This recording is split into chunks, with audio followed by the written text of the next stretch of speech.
Anda kan tahu saya dari dulu jadi bupati di Purwakarta kan, berbagai hal saya hadapin, berbagai tuduhan, sangkaan, nyinyir, kebencian, kan nggak ada problem. Tetapi kan akhirnya orang merasa enggak. Pak, bagaimana dengan mulai bermunculnya kontroversi tentang ini, Pak? Setiap perbuatan yang bertujuan demi kebaikan dan kebangsaan, nasionalisme di Indonesia sudah terbiasa.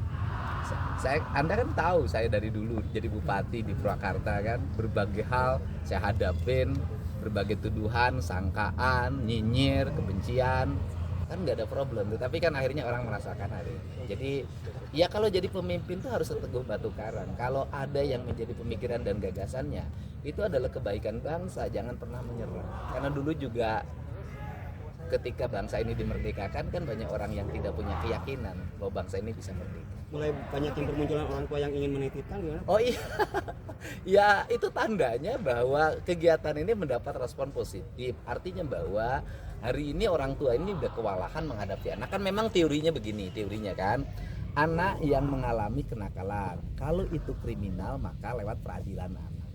Kemudian nanti lewat pembinaan, taruhlah misalnya lembaga tempat penitipan anak lah, kita nggak nyebutnya LP ya, lembaga tempat penitipan anak untuk dilakukan pembinaan. Itu kan yang berproses kriminal berdasarkan peradilan. Tetapi kan banyak yang tidak berproses kriminal, tetapi nakalnya nggak pernah berhenti.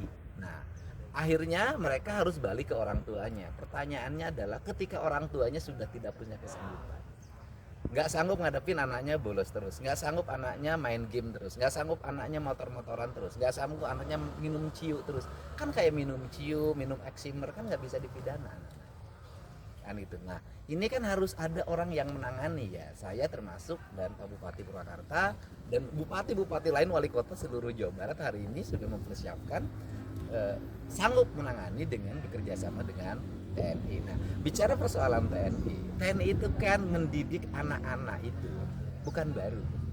Paskibraka itu dididik oleh TNI. Paskibraka loh. Nah, kemudian ada SMA namanya SMA Taruna Nusantara yang melahirkan orang-orang hebat. Ternyata di dalamnya kurikulum pendidikannya TNI dan TNI mengajar di dalamnya. Jadi bukan masalah baru, tetapi yang tidak boleh kan diajarin teknik perang. Diajarin gini, pelajaran PBB itu kan pelajaran di sekolah, dan yang bagus PBB-nya ya TNI dong. Kemudian pendidikan jam 8 tidur itu kan pendidikan yang ideal.